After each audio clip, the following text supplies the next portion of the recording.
তাকে কোরআনে আল্লাহ তাআলা নিজেই বলেন, হুয়াল্লাযী বা'আসা ফিল উম্মিয়িনা রাসূলা হুয়াল্লাযী বা'আসা ফিল উম্মিয়িনা রাসূলাম মিনহুম ইয়াতলু আলাইহিম আয়াতি। আমি আমার মূর্খদের মাঝে আমার নবীকে পাঠাইলাম। আমার নবীর প্রথম দায়িত্ব হলো কোরআনুল কারীম তেলাওয়াত করে গোটা জাতিকে তারা শোনাবে।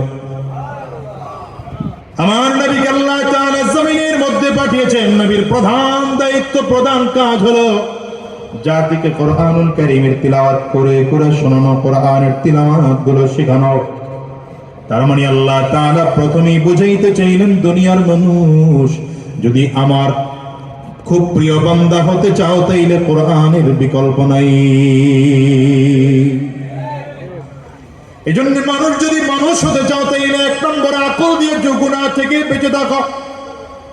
যদি আকল গুনাহ থেকে বেঁচে থাকার জন্য যথেষ্ট না হয়, আল্লাহ বলেন তাইলে আমি আল্লাহ তাআলা 30 পারাওয়ালা কোরআন তোমার কাছে দিলাম, 114 সূরাওয়ালা কোরআন তোমার সামনে দিলাম। এই কোরআনুল কারীম যদি না বুঝো তাইলে আমার নবীকে তোমার কাছে পাঠাইলাম।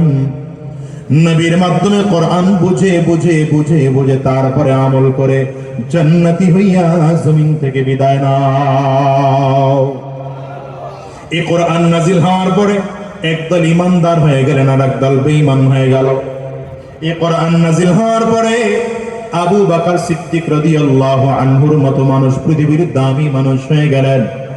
নামে কাছাকাছি মিল থাকলেও আবু জাহাল কিন্তু জাহান্নামের আসামি হয়ে গেল। আবার দ্বিতীয় দিকে ভালো করে তাকাও, আবু জাহালের নাম কিন্তু আমর, নবীজির দ্বিতীয় নম্বর খলিফা ওমর ইবনুল খাত্তাব রাদিয়াল্লাহু আনহুর নামও কিন্তু আমর। দুইজনের নাম আমর। একজন জান্নাতের মেহমান হয়ে গেলেন কোরআন ধরার কারণে, আরেকজন কোরআন ও নবীর বিরোধিতা করার কারণে জাহান্নামের আসামি হয়ে জমিন থেকে বিদায় হয়। ঠিক না? এই আমর রাদিয়াল্লাহু আনহু কি জানো? দুনিয়ার মানুষ, হযরত ওমর রওনা করেছেন নবীজির মাথা আনার জন্য তরবারি ও লম্ব তরবারি লইয়া, রাহমাতুল লিল আলামিনের দরবারে রওনা করে প্রতিমধ্যেই জানতে পারে বোন আর বোন জামাই কালিমা পড়ে মুসলমান হয়ে গেল। বাড়িতে রওনা করলেন, দরজার উপরে লাঠি মেরে দরজা ভেঙে ঘরের মধ্যে ঢুকে তাকিয়ে দেখলেন বোন আর বোন জামাই কোরআন পড়ে। বোন আর বোন জামাইকে মারতে শুরু করলেন তার বাড়ির বাঁট দিয়া। বোন সামনে এসে দাঁড়িয়েছেন, ভাইরে আমার মারে মেরে মেরে জমিন থেকে বিদায় করে দাও। আমার আল্লাহকে রব বলে মেনেছি, নবীকে নবী বলে মেনেছি, জীবন চলে যাবে, ঈমান ছাড়তে রাজি না। হযরত ওমর রাগের কারণে থাপ্পড় মারলেন বোনের গালে, ফোঁট ফেটে রক্ত পড়তে শুরু করলো। বোনের রক্তের দিকে তাকিয়ে হযরত ওমরের শরীরটা নিস্তেজ হয়ে গেল, চোখ দিয়ে পানিগুলো পড়তে শুরু করলো। ডেকে বলল, বোন রে, যে কোরআন এতক্ষণ তোরা পড়তেছিলিস, আমার একটু কোরআনের পৃষ্ঠা বা পাতাটা দেওয়া যাবে নাকি? বোন বলে, তুমি নাপাক অবস্থায় কাউকেও দেওয়া যাবে না। হযরত ওমর তাড়াতাড়ি করলে গোসল করলেন, ওযু করলেন, পবিত্র হয়ে কোরআনের পৃষ্ঠা হাতের মধ্যে নিয়ে তিলাওয়াত করতে শুরু করলেন। তিলাওয়াত ধীরে ধীরে বাড়ায়, চোখ দিয়ে পানিগুলো টপ টপ করে করে গাল বেয়ে বেয়ে বেয়ে পড়ে। পৃষ্ঠাটা বুকের সাথে লাগাইয়া বোনের হাতটা দূরে ডেকে বলে, বোন, এই কোরআনের তিলাওয়াত যেতে হয়, আর দেরি করা যাবে না, আর দেরি করা যাবে না, আমার একটু সেখানে নিয়ে চল না, কোথায় কোরআনের তিলাওয়াতের প্রশিক্ষণ দেওয়া হয়। ধীরে ধীরে বোন আর বোন জামাইকে দুই পাশে নিয়ে নবীজির দরবারে রওনা করতে শুরু করেছেন। রাহমাতুল লিল আলামিন দূর থেকে তাকিয়ে দেখেন ওমর সামনের দিকে আগাইতেছে। নবীজি বসা থেকে দাঁড়িয়ে গিয়েছেন, ওমর একদম সামনে এসে দাঁড়ালো। আমার নবী ডান হাতের শাহাদাত আঙ্গুল দিয়ে হযরত ওমরের কোমরের মধ্যে হালকা করে ধাক্কা দিয়েছে আর বলে, আমন রে, কেন আসছো? হযরত ওমর চোখ দিয়ে পানি ফেলে কান্না করতে করতে নবীজির পায়ের কাছে জমিনের মধ্যে বসে পড়েছেন। নিজের তরবারিটা নবীজির পায়ের সামনে বিছায়া দিয়ে ডাক দেয়, পয়গম্বর এই তরবারি এতদিন কোরআনের বিরুদ্ধে চলেছে, ইসলামের বিরুদ্ধে চলেছে, বেঈমানদের পক্ষে চলেছে।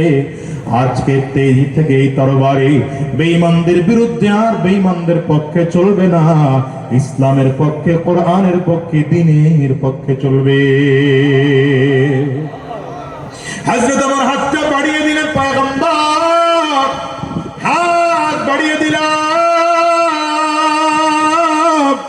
কালিমা পড়া দেন, মুসলমান হয়ে যাব। এ দুনিয়ার মুসলমানেরা নামে তো ঠিকই বীর আছে, এক ওমর হলো আবু জাহাল, আরেক ওমর হলো ওমর ইবনুল খাত্তাব। এক ওমর জাহান্নামের আসামি হয়ে গেল, আরেক ওমর আল্লাহর জান্নাতের মেহমান হয়ে জমিন থেকে বিদায় নিল। কি বোঝা গেল দুনিয়ার মুসলমানেরা? শোনো, কোরআনুল কারীম যখন নাযিল হয়ে গেল, আমার নবী যখন নবুয়ত প্রাপ্ত হয়ে গোটা মানুষদেরকে দ্বীনের দাওয়াত দিতে শুরু করলেন, মানুষদের মধ্যে দুইটা দল হয়ে গেল। একদল নবীকে মানতে শুরু করলেন, আর একদল বিরোধিতা করতে শুরু করেছেন। যারা মেনেছেন তারা কামিয়াব, তারা জান্নাতি হয়ে গেলেন। মনে রাখবেন সাহাবায়ে কেরাম আল্লাহ তাআলার যখন আল্লাহ পাকের উপরে ঈমান এনে আল্লাহকে রব বলে মেনে নিলেন, আমার নবী 10 জন সাহাবীকে জান্নাতের সার্টিফিকেট দিয়েছেন নিজের জীবদ্দশায়।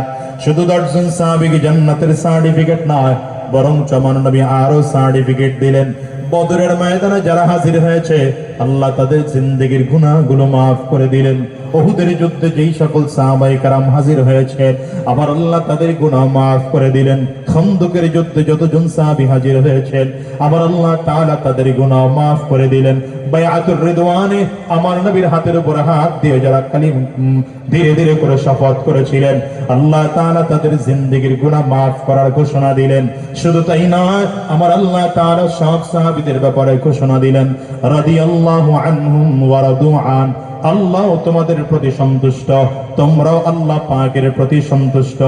একটা বারের জন্য হিসাব নিলাও, আমার নবী জমিন থেকে বিদায় নেওয়ার পরে সাহাবায়ে কেরাম এই নবীর কাজ শুরু করলেন, দ্বীনের দাওয়াত দিতে আরম্ভ করলেন। কারণ আমার নবীর পরে আর কোন নবী গোটা জমিনের মধ্যে আসবে না। এই জন্য সাহাবায়ে কেরাম দেখলেন নবী যখন জমিন থেকে বিদায় হয়ে গেল, দ্বীনের দাওয়াত বন্ধ করা যাবে না। কোরআনের তালিম, কোরআনের দাওয়াত গোটা জাতির মাঝে দিতে শুরু করলেন। আর সাহাবায়ে কেরামদেরকে যারা অনুসরণ করতে শুরু করলো, গোটা সমাজের মধ্যে এরা তাবেঈন হয়ে গেল।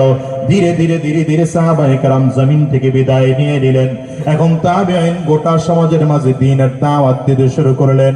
যুগের পরিবর্তনে তাবেঈনরাও জমিন থেকে বিদায়, তাবেঈনদেরকে যারা অনুসরণ করতেন তারা তাবেঈন, তারা এখন দ্বীনের দাওয়াত দিতে শুরু করলেন।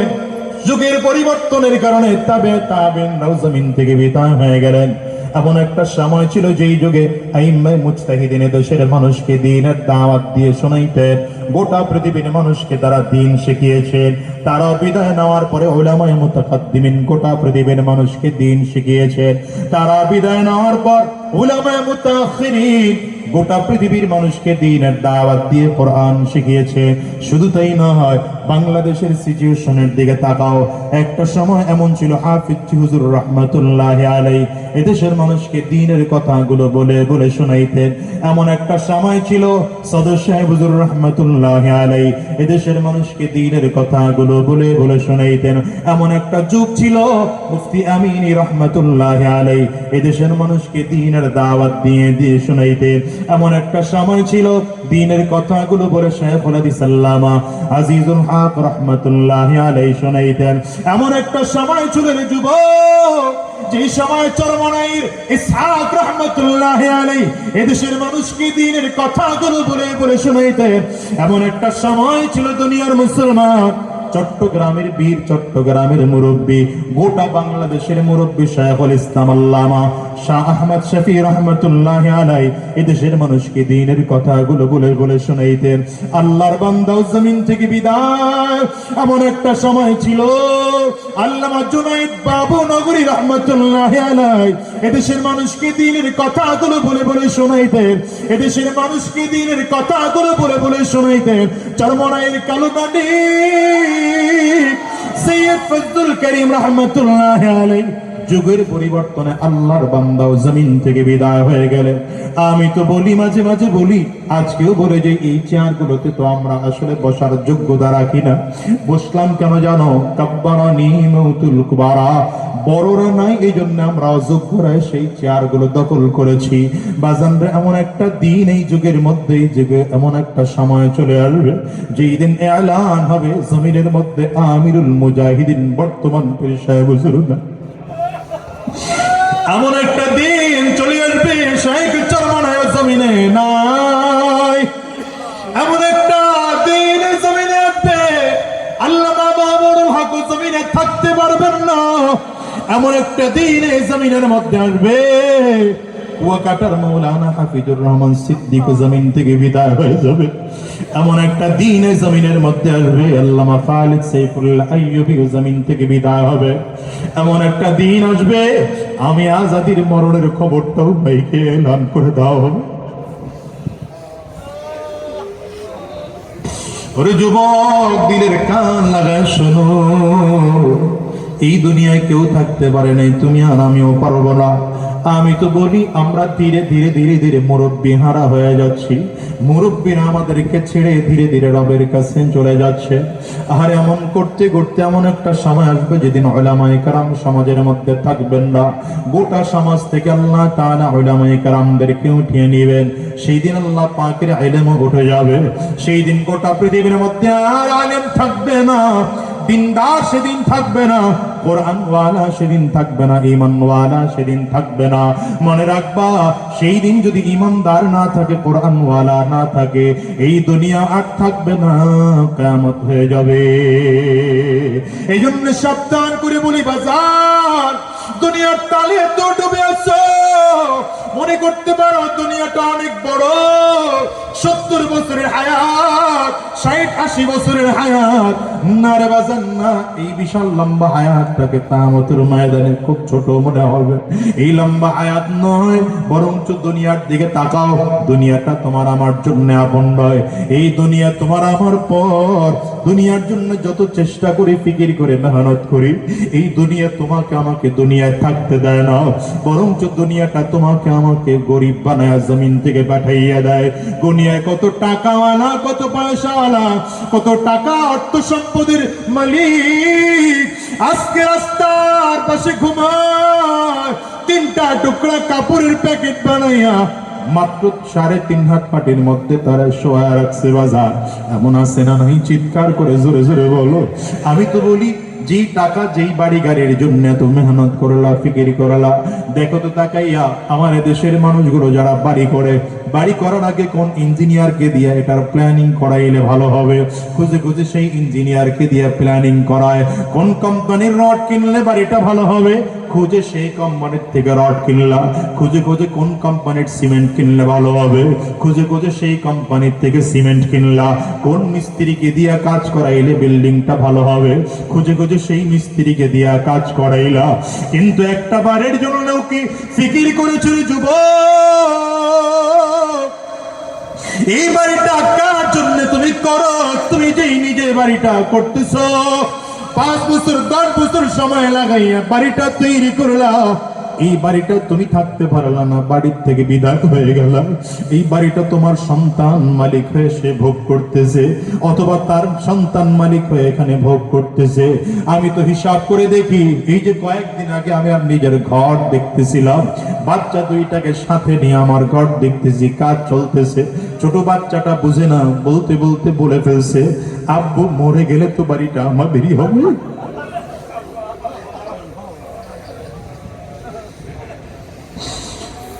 তো চিন্তা করলাম, বাচ্চা মানুষ কিন্তু কথা তো ঠিকই বলেছে, আসলে তো আমি দুনিয়ায় থাকতে পারবো না। এই বাড়ি ছেড়ে চলে যেতে হবে, গাড়ি ছেড়ে চলে যেতে হবে, সম্মান ছেড়ে চলে যেতে হবে। এ বাজান রে, দেখো না দুনিয়ায় কত মানুষ জমিন থেকে বিদায় হয়, কত মানুষ ট্রাকের নিচে পড়ে মারা যায়, কত মানুষ ট্রাকের চাপায় পড়ে মারা যায়, কত মানুষ মোটর সাইকেলে অ্যাক্সিডেন্ট করে মারা যায়, কত মানুষ নদীর মধ্যে ডুবে জমিন থেকে বিদায় হয়, কত মানুষ হার্ট অ্যাটাক করে মারা যায়, কত মানুষ কত সমস্যায় হয়ে, কত মানুষ কত অসুবিধা হয়ে মারা যায়। একটা বারের জন্য কি খেয়াল করে চলে যুবক, যেই দুনিয়ার জন্য এত ফিকির, এত চেষ্টা, এত মেহনত, ওই দুনিয়া তোমার আপন নয়, দুনিয়া তোমার পর। এই দুনিয়ার পিছনে পাগল হয়ে কোনো লাভ নাই। আমি তো খেয়াল করে দেখো, ভালো করে খেয়াল করে দেখো, এই দুনিয়ার টাকাওয়ালা, ক্ষমতাওয়ালা, সম্মানওয়ালা সব পড়ে থাকবে, মাত্র 3টা কাপড়ের প্যাকেট হয়ে জমিন থেকে বিদায় হওয়া লাগবে। বাজারে তাকায় দেখো না, দুনিয়ার যতগুলো মানুষ আছে আজকের এই ময়দানে যারা হাজির, সব কাপড়ের যাত্রী। এই দুনিয়ায় কেউ চিরস্থায়ী থাকার জন্য আসে নাই রে বাজার। কারণ এই দুনিয়ার থেকে কত মানুষ সন্তানকে হারিয়ে ফেলেছে, কত মানুষ তার মাকে হারিয়ে ফেলেছে, কত মানুষ তার বাবাকেও হারিয়ে ফেলেছে, কত মানুষ তার বিবিকে হারিয়ে ফেলেছে। পর্দার আড়ালে মা বোনদের দিকে তাকাও, দেখো মা বোনরা কতজন তার স্বামীকে হারিয়ে ফেলেছে। বাজান, এই মসজিদটার মধ্যে এমন কোন মানুষ আছেন নাকি নিজের সন্তান আপনার জীবিত অবস্থায় মারা গেছে?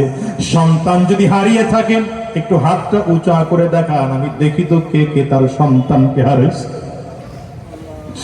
এই বাজান রে, এই মানুষগুলোর দিকে একটু তাকাও, এই মানুষগুলো তাদের সন্তানকে হারিয়েছে। এতগুলো মানুষ হাত তুলেছে, এদের কারো সন্তান জমিন থেকে বিদায় হয়ে গেছে। এবার একটু হাত তুলেন তো দেখি, কার মা নাই, মাকে হারিয়েছে? কার বাবা নাই, বাবাকে হারিয়েছো? বাজান, হাতটা তুলে একটু দেখাও। হাতগুলো তুলে রাখো বাজান, নামাও না। আমার যুবকেরা তাকায় দেখো, মা হারা মানুষদের চোখের পানি কেমন হয়, বাবা হারা মানুষদের চোখের পানি কেমন হয়, আরে সন্তান হারা মানুষদের চোখের পানি কেমন হয়। যুবক, এই মানুষগুলোর চেহারার দিকে একটু তাকিয়ে তাকিয়ে দেখো, মানুষগুলো চোখের পানি ফেলে হাত তুলেছে। এদের কারো করে মা নাই, কারো করে বাবা নাই, কারো সন্তান বিদায়। ও যুবক রে, হিসাব মিলাও। এমন একটা দিন আসবে যেদিন তোমাকে আমাকেও জমিন থেকে বিদায় হওয়া লাগবে। আজরাইল তোমার আমার সামনে এসে দাঁড়ায় যাবে। হিসাব করে দেখো, নয় কবরে তোমাকে আমাকেও যেতে হবে। সাবধান, ওই কবর বড় ভয়ঙ্কর। কবর কিন্তু বারবার করে বলে, আনা বাইতুল জুলমা, আনা বাইতুল ওয়াহদা, আনা বাইতুত তুরাব। কবর বলে, আমি বড় একাকীর ঘর, আমি বড় অন্ধকার ঘর, আমার কাছে সাথী নাই, বাতি নাই, দুনিয়ার কোনো কিছুই নাই। আমি শুধু চিনি আমল। ভালো আমল করে যদি আসতে পারো, কবরে বলে ভালো আচরণ করব। আর যদি ভালো আমল করে আসতে না পারো, কবর বলে আমার ডানেও মাটি, বামেও মাটি, সামনেও মাটি, পেছনেও মাটি। আমি দুই দিক থেকে কবরের মাটিগুলো একত্রিত হইয়া গুনাহগারের লাশটাকে এত জোরে চাপ মারবো, এক বছরের হাড্ডি কিন্তু আরেকটা পাজরায় নিয়ে পৌঁছাইয়া দেব। এই বাজান, গুনাহগার যখন কিয়ামতের ময়দানে দাঁড়াবে, গুনাহগার তাকিয়ে দেখবে সূর্য মাথার মুড়োমাত উপরে দেখা যায়, মাথার মগজগুলো সূর্যের তাপে টকবক করে করে ফুটতেছে, এমন মনে হয়। আরে জমিনটা তামার। মানুষটাকে ইয়ে দেখবি জাহান্নামের আগুন। ডান দিক থেকে গরিব গরিব আওয়াজ দিয়ে সামনের দিকে আগায়, বাম দিক থেকে আগায়, সামনের দিকে আগায়, পেছন দিক থেকে আগায়। মানুষগুলো পাগল পাড়া হয়ে যাবে। আর ওদিকে জাহান্নাম চিৎকার করে করে ডাক দে, হাল মিন মাজিদ, আমারে আরো দাও, আরো দাও, আরো দাও। মানুষগুলো পাগল পাড়া হয়ে যাবে। কোথায় গেলে একটু মুক্তি পাওয়া যাবে মানুষ জানে না। কারো হাঁটু পর্যন্ত ঘাম থাকবে, কারো টাকনো পর্যন্ত ঘাম থাকবে, কারো কোমর পর্যন্ত ঘাম, কারো টাকনো হাত পর্যন্ত ঘাম, কারো কাঁধ পর্যন্ত ঘাম, কারো কেউ ঘামের সাগরের মধ্যে হাবু ডুবো খাইতে থাকবে। ও বাজান, অবস্থাটা তো ভয়ঙ্কর। সন্তান বাবা মাকে চিনবে না, বাবা মা তার সন্তানকে চিনবে না, বন্ধু তার বন্ধুকে চিনবে না, ভাই তার ভাইকে চিনবে না, স্ত্রী তার স্বামীকে চিনবে না, স্বামী তার স্ত্রীকে চিনবে না। হিসাব মিলায় দেখো, ওই কবরে আপন একমাত্র কে? চিল্লায় জোরে কর। আরে হাসরের ময়দানে আপন কে?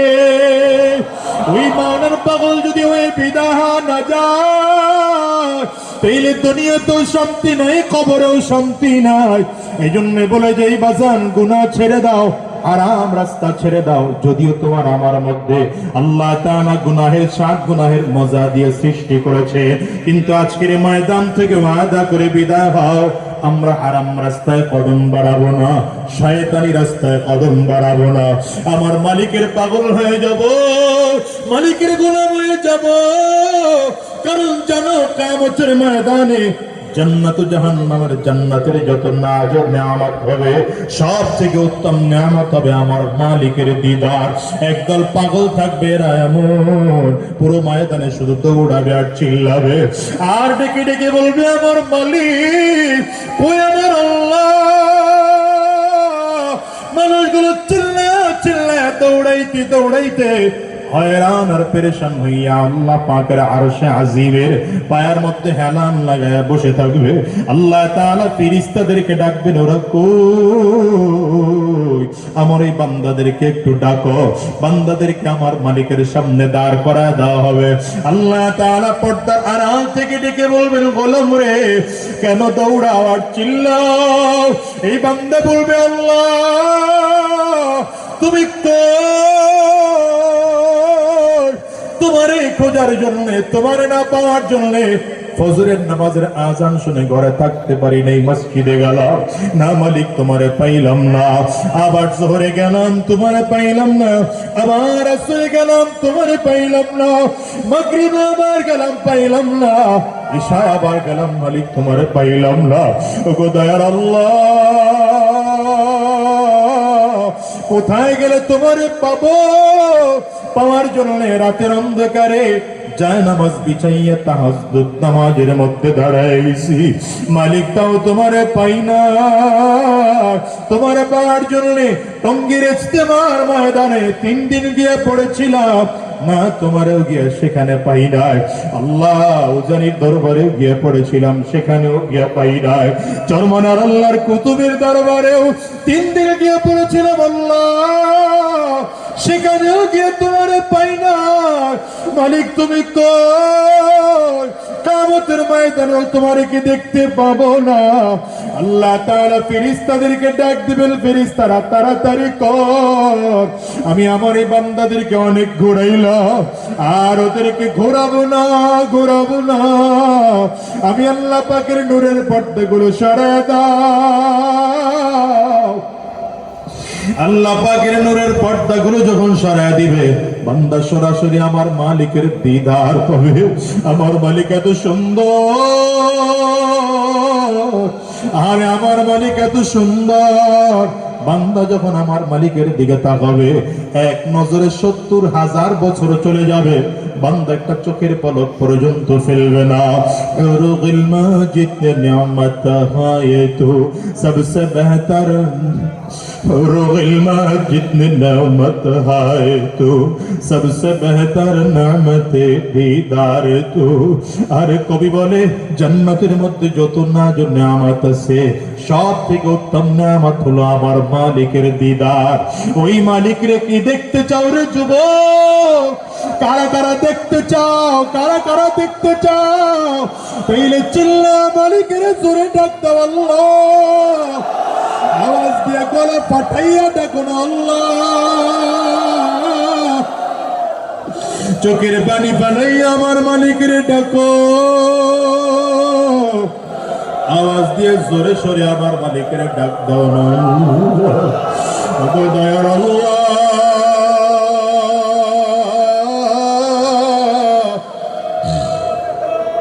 আল্লাহ তোমার গোলামদেরকে একটু তাকাও, তাকাইয়া দেখো তোমার গোলামদের চোখের কোটা পানি, কারো চক্ষু 2টা লাল। আল্লাহ আমরা গুনাহ করে ফেলেছি, অন্যায় করে ফেলেছি, পাপ করে ফেলেছি।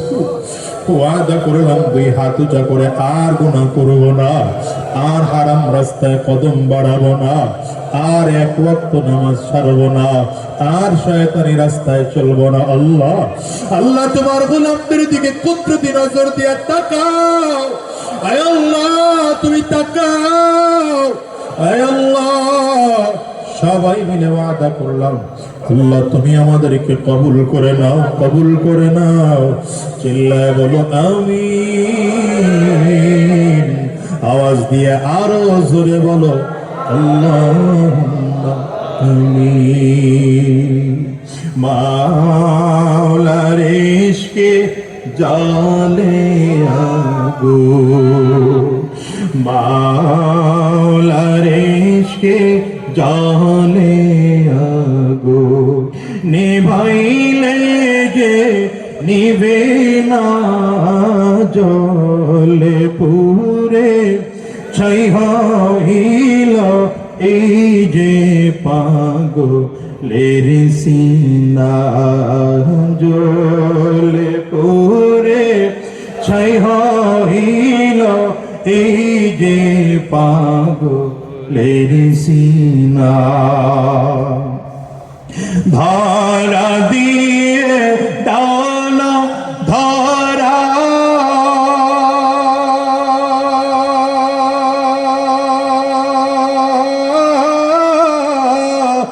কাছে থেকেও দাও না সারা,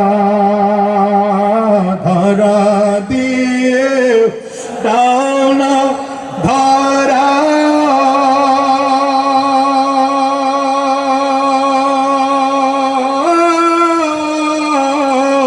কাছে থেকেও দাও না সারা।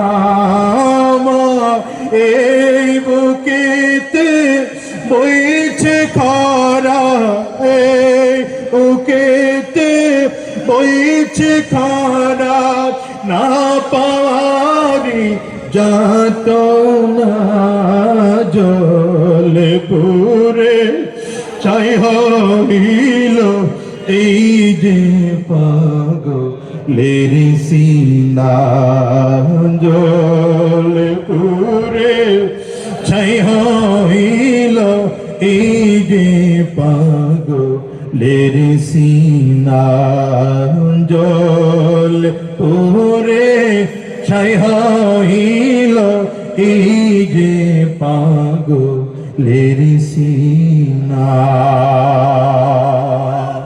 আমার ভাইরা, লম্বা সময় নেওয়ার মতো আর সুযোগ নাই, যেহেতু হযরত পীর সাহেব হুজুর জন্ম নাই, খুব আগেই আমাদের সামনে কাছে চলে আসছেন। অল্প সময়ের মধ্যে হুজুর স্টেজে চলে আসবেন ইনশাআল্লাহ। এই মাহফিল পেয়ে আপনারা খুশি না বেজার? চট্টগ্রামে হুজুরের সফর খুব বেশি হয় না, এবছর যেহেতু হুজুর সফর দিয়েছেন, এই মাহফিলটা প্রতি বছর হোক। আপনারা চান কি চান না? সবাই চান ইনশাআল্লাহ? যদি চান, এতগুলো মানুষের মধ্যে তাকিয়ে দেখেন, আজকের এই মাহফিলের লাইট, স্টেজ, প্যান্ডেলে কিছু খরচ আছে না নাই বাজান? জোরে বলেন, খরচ আছে না নাই? আমি এতগুলো মানুষের মধ্যে আজকের এই মাহফিলের খরচ থেকে একটু সহযোগিতা করার জন্য, আজকের এই মাহফিলের খরচের সহযোগিতা করার জন্য আল্লাহর একজন বান্দা চাই, তিনি বলবেন হুজুর, পীর সাহেব হুজুর ওঠার আগে আমি এই মাহফিলের উদ্দেশ্যে 10,000 টাকায় মাহফিলে দান করব। একজন আল্লাহর বান্দা কে পারবেন? আজকে না পারেন, আপনি আস্তে আস্তে করে দিয়ে দিয়েন ইনশাআল্লাহ। এই অল্প দিনের মধ্যে 2-4 দিন, 5 দিন বা 1 মাসের মধ্যে ইনশাআল্লাহ খরচ দিয়ে দিয়েন। আমার ভাই একজনকে হাত তুলতে পারবেন যে এই মাহফিলের টোটাল খরচ এদিক থেকে লক্ষ্য করে এত লক্ষ লক্ষ টাকার আয়োজন? মাশাআল্লাহ, আসেন স্টেজে চলে আসেন। কি নাম ভাই আপনার? নামটা একটু বলেন। পেছনে একজন আছে, নাম কি? জনাব শেখ ফরিদ সাহেব। 10,000 টাকা আল্লাহ কবুল করে মঞ্জুর করো। জোরে আওয়াজ করে চিল্লায়, জোরে আওয়াজ করে বলেন আমিন। আর আমার এই যে ভাই ওয়াদা করলেন, কই অনেকে আসতে দেন, একটু জায়গা করে দেন। ভাইয়ের নামটা